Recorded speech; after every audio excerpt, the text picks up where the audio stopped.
red apple, green apple, blah, blah, blah, blah, blah, blah, blah, blah, blah. What on earth is going on over there? Hamsters circling everywhere. Oh, sorry, I'm doing my voice warm-ups. Come on, we have a podcast to do. You know, what I learned from this film is if you don't appropriately vocalize before we start talking, we could lose vocal cords. Really? And everyone would be disappointed. They're going to be gone forever? Or very happy. What are we talking about? Oh, Anchorman. Oh, that makes sense then. The Legend of Ron Burgundy. Movies. The average person can be inspired by them. They can make us laugh. Movies can keep us on the edge of our seat and so much more. Maddie's Movie Mix is a podcast for movie enthusiasts of all kinds. We hope you enjoy the show. Wait. Matt Logan! Yes, we both have the same problem. You. Listen! You smell something? Yippee-ki-yay. This is Tyler Peterson.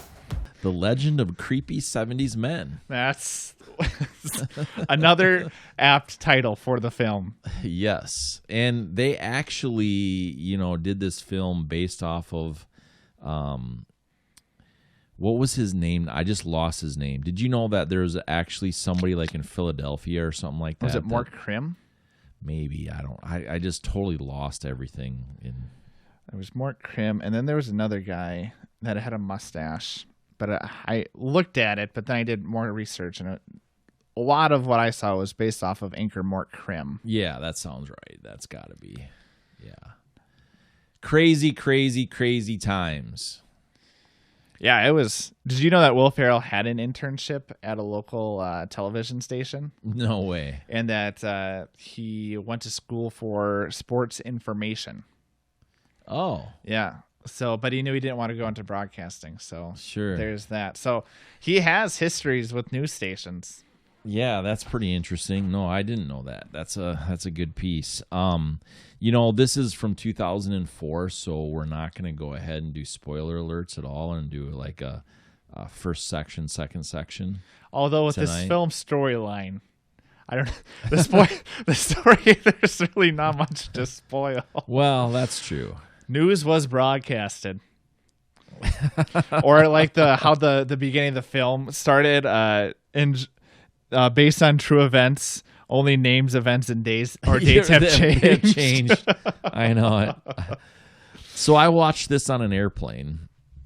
I mean, I've seen it a couple of different times, but I watched it so that we could do it for the podcast. And I'm like sitting there feeling like a dumb donkey because I'm like belly laughing, right? And there's so many good one-liners. Oh, it's incredible. Yeah. Yeah. It's I couldn't even believe it. The first half was sometimes really hard to get through some of those scenes. It was just where he had the erection. And he's just look away, Tyler, look away. What are you talking about? You have a giant erection. Don't even pretend that you're not impressed, or however he said it. Sorry, guys, I gotta walk this off. I know you could totally. This is not for young ears. It's not like. There's parts that are embarrassing, like that some of these things took place. Where would they get some of these ideas if they didn't actually take place? Exactly. Some of it was like, really? Oh yeah, really? It did. That was the way it was. Right. Like, I'm glad we're not there anymore. I think that we probably don't want to get in the philosophy of some of that, but right.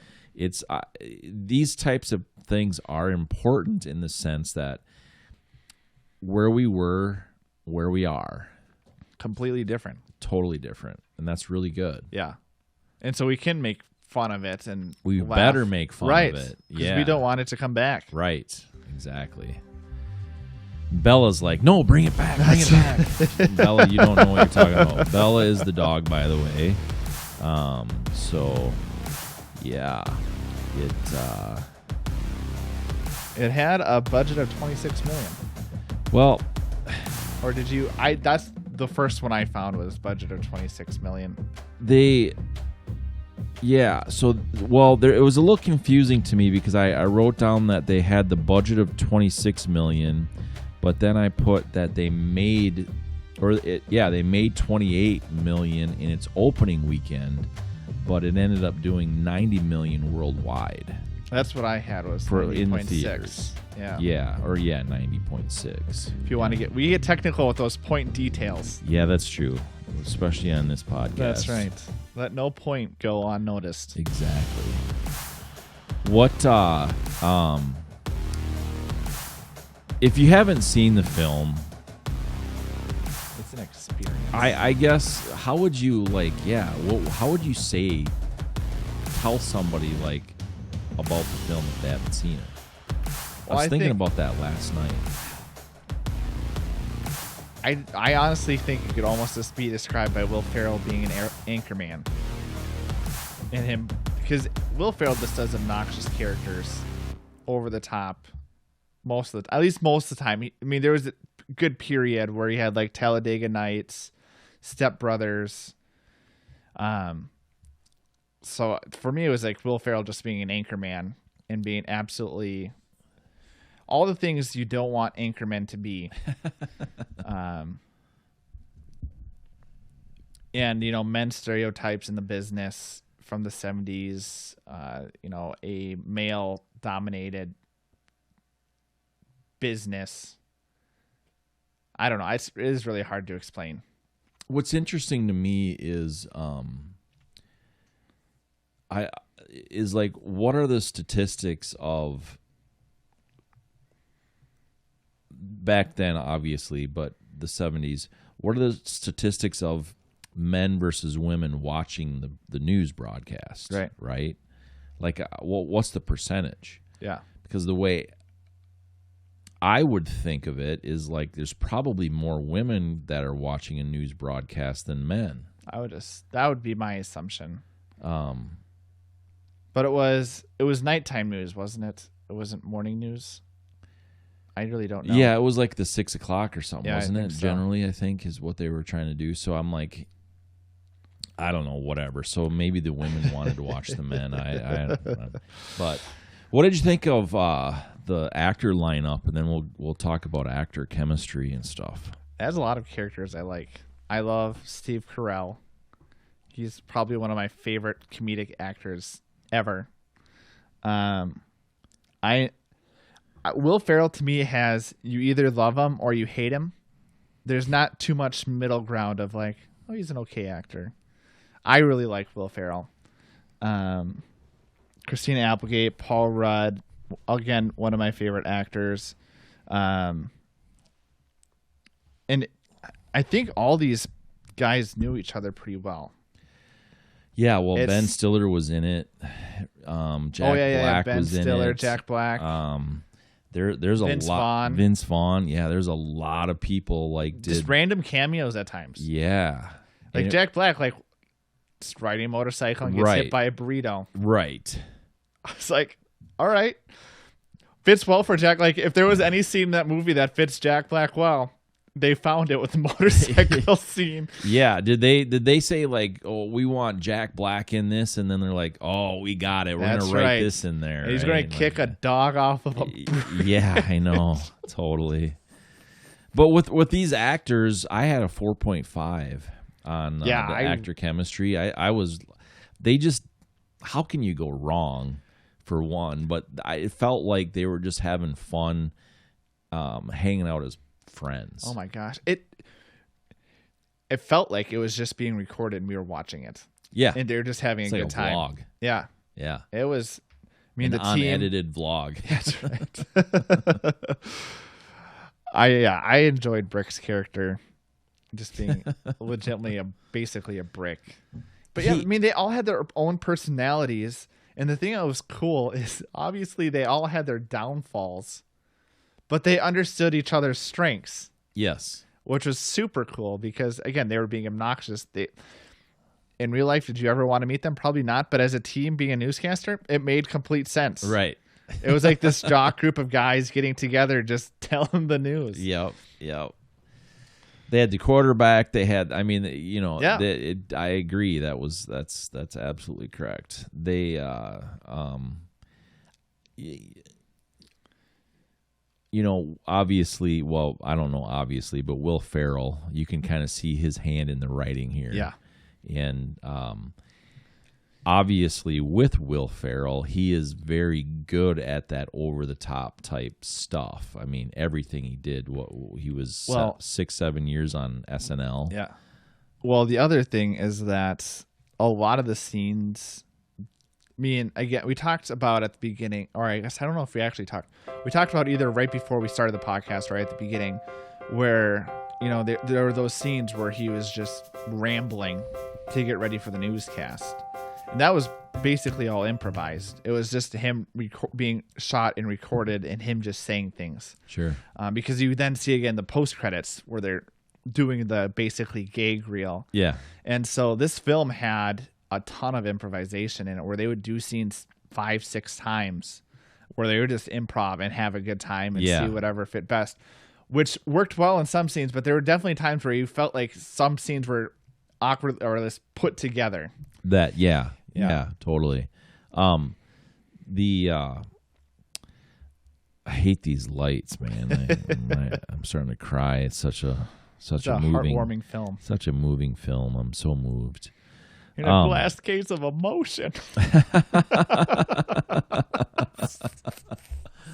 Oh yeah, we could literally like write one-liners down and probably do a 30-minute podcast just off of that. Oh my gosh, there were so many times where I was like, "This is obnoxious, but I love it." Yeah, it was good. What did you have for a score? Did you tell me?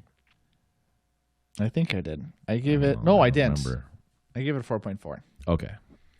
No, you didn't. I don't think I did either. That was Jackie's thoughts. Yeah, I don't know. I don't think these mics just would pick that up. But she's like, you guys are crazy. Yeah, good actor chemistry. They all seemed like they were having a good time. There was, even when they brought in Veronica Corningstone's character, you could see how that put a cog into the operation where they were all like flustering and it seemed real. Yeah, it did. Yeah, absolutely. Class act crew for sure. That's right. The filming locations. 3.5. Nothing impressed me at all with filming locations. Well, most of it wasn't shot in San Diego. Right. Which, as much fun, like, this film was a homage to that town. Oh, yeah. Totally. Good morning, San Diego. Right. Stay classy. Yeah. But I gave it 3.5 too. When it comes to time era things of like paying attention to cars and if it fit to the times or buildings or things going on, I typically don't catch up on that well, and I've never been to San Diego. Right. But I did read that there was quite a bit of inaccuracies of stuff from like the 80s, 90s, and 2000s that were placed in the film. Again, I think this film really didn't care or give a crap about. No, they didn't. There was a ton of inaccuracies. Absolutely. So I gave it 3.5 as well. There were fun scenes. I don't know how you get lost. There are people who clearly have suit guys. They have well-maintained suits, and so the scene where like, you know what that means? We gotta get new suits. Right. And then they get lost. Right. Yeah, I know. Frick must have been leading the way. Totally. And Steve Carell does a great job with that character. I mean, and that reminds me of Bruce Almighty. Yeah. You know, his character there too was kind of that. You know, obviously, he was an anchor and stuff. Yeah. He was at least well maintained as an anchor for the most part. But he was still kind of like a little ditzy, I guess. That's how I remember it. I like carpets. Yeah. Rick, are you just naming things that you're seeing right now? I love lamp.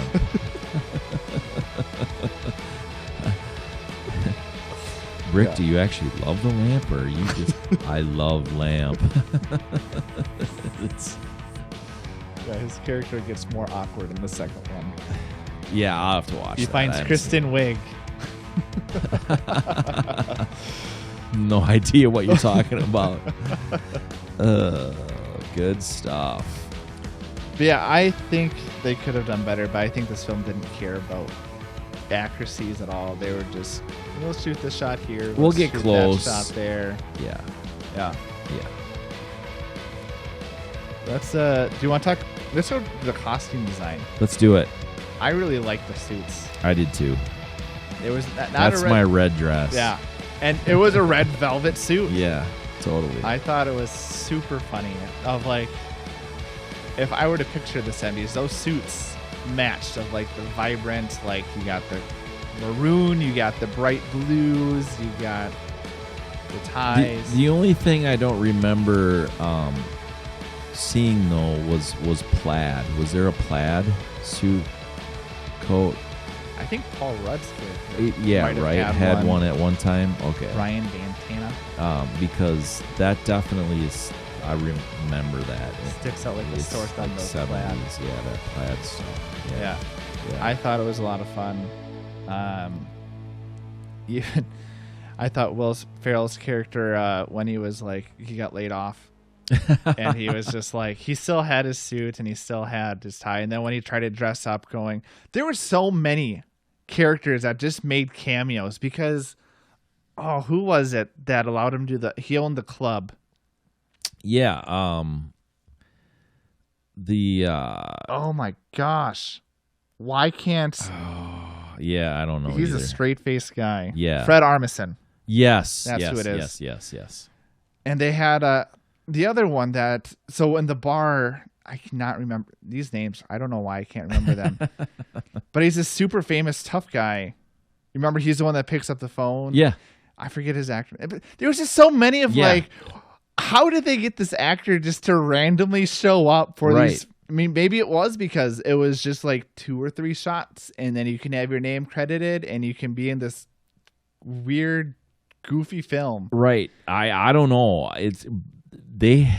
What's the incentive? I was thinking that throughout a lot of the film. What's the incentive here for these people? Is Will Ferrell, they just good friends? Yeah. And, I mean, it is a bunch of SNL cast. It is. Yeah. So, I mean, there's probably a good chunk that goes. I mean, that probably helped a ton of it with some of at least the cameo appearances. Right. Were a lot of SNL. But now thinking about it, like you just scene by scene, there's just random people that show up like, you're pretty famous. Why are you doing this right now? Yeah. Were you bored today and you showed up on set? That's right. 4.1 costume design for me. I gave it a 4.3. The other thing that I thought was really funny was Baxter and Ron Burgundy had matching PJs and retainers. Yeah. I thought that was quirky and goofy and probably not at all realistic. But dogs, come on. I mean, your wife trains. They've got to have stuff like that. None of the dogs I've seen have had a retainer yet. And it was the whole headpiece and everything, That dog had to be incredibly well trained because of all the dog interactions. For them to have something around their head like that and their mouth, and for it to be fine, highly inaccurate. I cannot believe they put that in this film. Yeah, highly inaccurate. Should we go to the cinematography? No, let's go to overall entertainment value. I was highly entertained. More than I probably should have. I gave it this is probably where it shined because everything did not make sense together. But if you take scene by scene, just take it for what it is. I gave it a 4.4. Sure. I'm a 4.3, and I agree because if you try to make sense of it, like as a whole storyline, start to finish, I mean, there's that, the love interest, and there is that in there. Yeah. But if you take that, 5 minutes at a crack, that's right. Oh my gosh, it's entertaining. I mean, we were texting earlier today. Yeah. And how many different GIFs or GIFs or whatever the heck. Yeah, I think GIFs is right. And if you disagree, you're wrong. Fight me. But there's just so many from this film. I just searched Anchorman. I just scrolled, and that's what this film is all about. And I think you look at the director, Adam McKay, a lot of his films, and I mean, Will Ferrell in general, this is what you get out of his films, is you have the other guys. What Adam McKay directed that as well. Lots of good one-liners. Take it as a whole, makes no sense. But again, are you thinking what I'm thinking? Yeah. Aim for the bushes. They just jump off. Like, right. Makes no sense. Talladega Nights, Step Brothers, all these films, they're not loved for the story at all. No, for sure. They're all about this entertainment value that we can just, and not care about anything and just enjoy it. It's one that's great to have on the background. Oh, yeah. Absolutely. Yeah. It's perfect for that. I mean, yes, you can just listen to it and chuckle every now and then. And good belly roll. Yeah. Yeah. I remember when he blows the conch to assemble the team and Baxter comes out of the river. They did a segment where I said 3 months later. And like, are they really expecting us to believe Baxter's just been swimming in the river? Exactly, I know. Right. I know the doggy paddle was named after dogs, but I'm sure there's the time limit that they have of like how long they can go with that little paddle. That's true. There was a study done with rats. And it's some kind of like hope study. I don't remember what they called it. Yeah. Have you heard it? I think I know what you're talking about. Yeah. So they actually did a study where they put rats in water, and the rats would give up at about 15 minutes, and they'd start to drown. Right. But if right before they got to that point, you got the incentive. They took them out, gave them a quick breather. They were rescued, and they put them back in. They would like swim for like 60 hours. Yeah. It was like that hope. They had hope of survival in that one moment. Yeah. And that's all that was needed. That's got to be Baxter. I'm so happy I'm not a rat. That has to be Baxter. He had that hope. He apparently had some side adventures too, because he met the bear's cousin. Right? I met your cousin in wherever. Speak bear. Or all Kodiak animals speak the same. Yeah. Right. Yeah, I thought that was funny. That was good stuff. What were we? Oh, overall entertainment. Cinematography. Now we can do that. No, let's do the score. No, I'm kidding. Score the cinematography? Did I say 4.3 entertainment value yet? I think we're a little loopy. I don't even think I gave my overall. I think we're just having so much fun that this is a fun movie to talk about. The quote I had on here when they were talking about the perfumes, 60% of the time it works every time. Right. And how they did it and pulled it out and how dramatic they did that was the best. Yeah. Oh my gosh. Yeah. That was good. Cinematography. You know, they didn't there was these things that the detail didn't make sense for the time period and all that kind of stuff. Right. I mean, that's for sure. I caught a lot of that kind of stuff. But I think they did a great job of capturing everything on the film. Yeah. Like, the lighting was good. When they were at locations, they didn't have any super out of place anything. Like even the news, like when they were doing the newscastings, it felt very authentic. Yes. So 4.2. Yeah. Is what I give it. Yeah, I really enjoyed how they imitated the new shows based off the 70s, with the suits and everything. Thought it was funny they were playing. There was just so many things where if you were just pay attention to some of the small details, there was playing football in the background. Like, how much these things actually happen? Like, granted, I wasn't even thought of in the 70s. Right. That stuff happened. Oh, yeah. So I just enjoyed that. They were always trying to crack each other up. Yeah. And so I just loved it. The cinematography, the fight scene where they did all the cuts to, the Ben Stillers from the Spanish broadcasting. And this film knew it wasn't being taken seriously. So I think all around they just had a good time with the shots, the film. So yeah, I gave it a 4.0. Nothing spectacular. Again, nothing to be. They didn't care about the small details, but they had fun with what they had. Yeah, but the small details, no. The big picture, they wanted it to still be quality. Yeah. You know, they still spent $26 million. Yeah. For a budget. You know, that's significant. Probably for all the cameos. Yeah, right. Totally. Yes. A few $100,000 here and there. That's right. What's an extra 100,000? The music, the score. I thought it was fun. Yeah. Well, when I was in college, I was a part of a ministry called Chi Alpha, and I did weekly news segments. And so I watched the news with my grandparents, but I didn't watch the news much as a kid or anything like that. Now I watch clippets, so I don't even watch the beginning or anything like that. But from the sound bites that I got and stuff like that, it sounded like a news. This movie had those like long notes, exciting of like, this is the news with Ron Burgundy and like the narrator and stuff like that. It was a lot of fun. And anytime the narrator came, you had the fun music going alongside it. So I really enjoyed that aspect of it. It really engaged me in what the film was about. I can't remember much else out of it. Didn't pay too much attention. So I gave it a 3.7. It was, again, nothing spectacular. I was thinking the way you were just hyping it up, I was thinking you're going to be like a 4.7. No. I'm like, whoa, what? 5.0. Right? Wow. No, okay. Well, those scenes didn't happen a ton. And so I just, that was a saving grace for me with this film, was they had those sections that were really fun to listen to where it sounded like a news broadcast.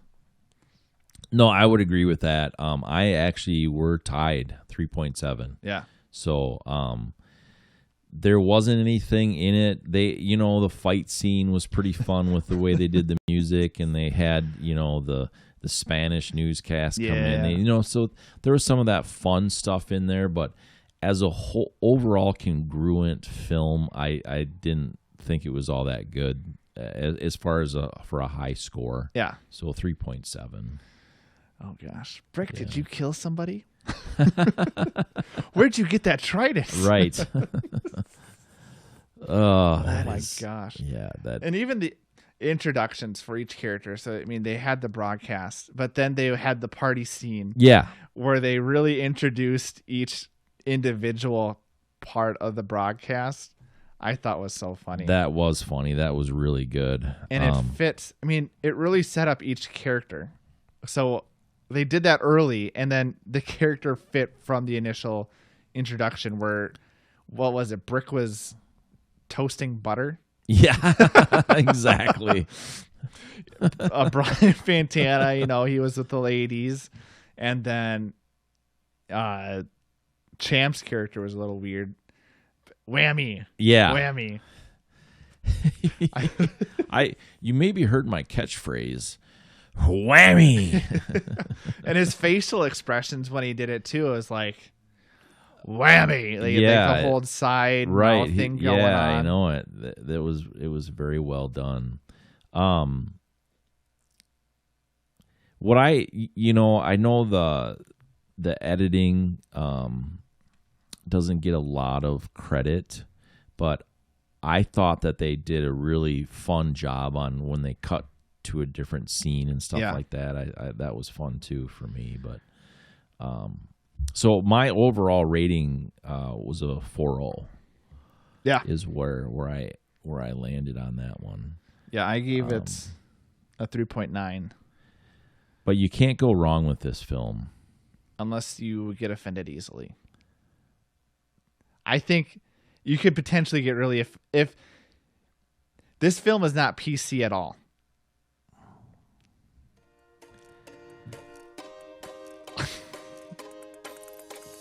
Okay. Comedy never should be PC. No. If comedy is PC, then we are in trouble. Yeah. Like as a society. Yeah. Especially since this, because nothing would ever be funny. No. Like it would be dry, boring. Yeah. I have a huge philosophy. If you can't make fun of yourself, you're not enjoying life properly, because I like making fun of myself, for better or for worse. Yeah. And so I think if you know what your flaws are, it's fun to poke at it. And so I think that's something that this film did well, is, I mean, they knew the times of things that, this really should not have been happening, but it was. So let's make fun of it to make sure it doesn't happen again. Right. It's a good way of just pointing out what it wasn't all bad. No, it wasn't. That time period. Right. You know what I mean? Like, yeah. And so it's like, let's make fun and like really rip on the stuff that was really bad. Yeah. But then, Christina Applegate's character, you see growth. Yes. You see opportunity. Right. For... And you see like, oh man, there needs to be more people like her, just people in general. Like, I don't care if you're kicking me in the teeth or not. I'm going to do this. Yeah. Like, this is what I was meant to do. Yes, These are my F dreams. Out of my way. Yeah. I'm not going to let you slow me down. I'm going to aspire to what I was meant to do. Yes. So I thought that was great. Yeah. And I mean, each character, or at least I can't say each character had growth. I mean, Brick was snuggling with a bear at the end. But I mean, you see Will's character have growth at the end too, of, originally this was all about me. I'm the greatest anchor in the world. And he was. He was a big deal. Yeah. Well, as long as you don't mess with his teleprompter. This is Ron Burgundy.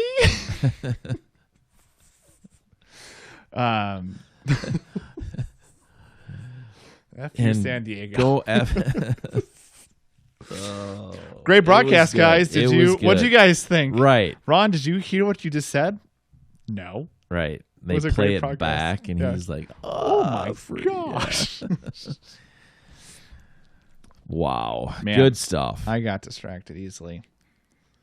But yeah, there is room for growth, and to show how far we've grown together, and that we should treat people with equality, even though sometimes we're selfish with our own desires.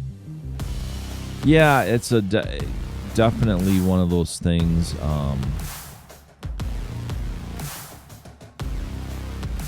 It can be used as a reflective piece, and I think it should be, and you should never try to erase history. No. That's why you end up repeating it generally. Yeah.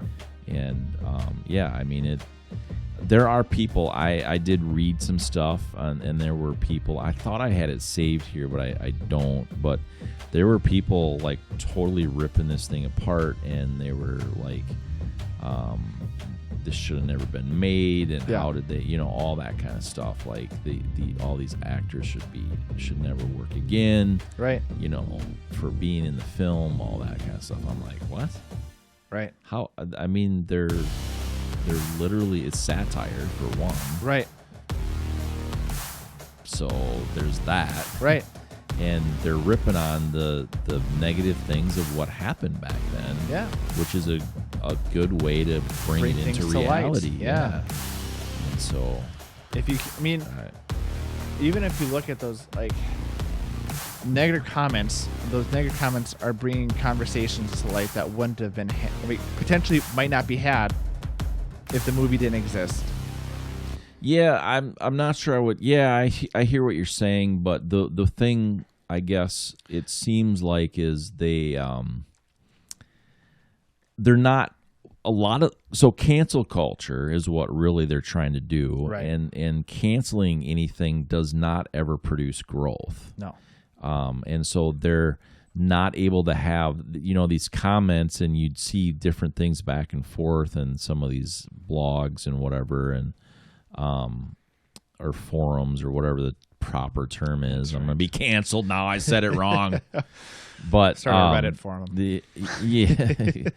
And Matt so Logan sucks. Just kidding. Exactly. We know. I know. But it's one of those things like they're like, no, it's my way. Right. And that doesn't create conversation, and that's hard. That's what's hard for me. Right. And I agree. I think it's my way or no way balance. And that's exactly what they're making fun of. Right. In the movie. Yeah. You're a hypocrite. When you're trying to cancel narrow mindsets. When you're trying to cancel somebody, you're doing exactly what they're doing and making fun of in the film and saying you shouldn't do. Yeah. You know, because could you imagine if like Will Ferrell's character, like she's a woman, she can't be a broadcaster, and you know, push that on, and she got fired. Like that's exactly what they were trying to do, right? But it didn't happen because she pushed through with it, right? And that's kind of what I mean, I guess, is like people need to push through that kind of stuff, and as long as you're doing things properly in the right way, you're not hurting another human being, like actually hurting them. Might hurt their feelings. It's going to happen. Yeah, and I think that's helpful to. If you post any opinion, you have to be willing to at least have conversations about it. Yeah. Rather than, this is what I posted. I don't care what you think or what you reply. This is how I feel, and I'm not going to change. I think it's the ideal world is you would post those things, someone would have a decent reply back of like, I understand what you're saying, but here's what I see, and then able to have conversations rather than posting something, someone saying you're an idiot, and then just going out that side tangent. It's like, yeah, I know I'm an idiot. I mean, what's your point? Well played, good sir. But I'll put on certain posts though too. I'm like, I won't have a thumb war with you, right? But direct message me and we'll set up a conversation, like a real one. Yeah, always love. I mean, I'll literally write that in there. Like I'll say, you know, hey, this is my perspective. I'm not gonna thumb war with you, right? But direct message me and we'll set up a time to chat. Yeah, like either face to face or over the phone. Yeah, over the phone generally, but. I just think that's a healthy way to approach things. Yeah, Anyway, we got that's way a side off. Tangent, but it's legitimate, and that's what they're kind of in this film, like saying, like, hey, you know, Chris, I thought it was great. Christina Applegate's character just pushed through it. Yeah, and it was like, I'm not going to take this BS. And you even look at like Harkin's character, the producer of the show, and saying, I understand what you're saying, but we have to give her a shot because this is what we're moving towards for good reason. And he had a backbone and stuck saying, you know what, Ron, I see what you're saying, but we're going to try it out and see how it goes, and we can go from there. And yep, exactly. So, yeah, I think. Yeah, and I think that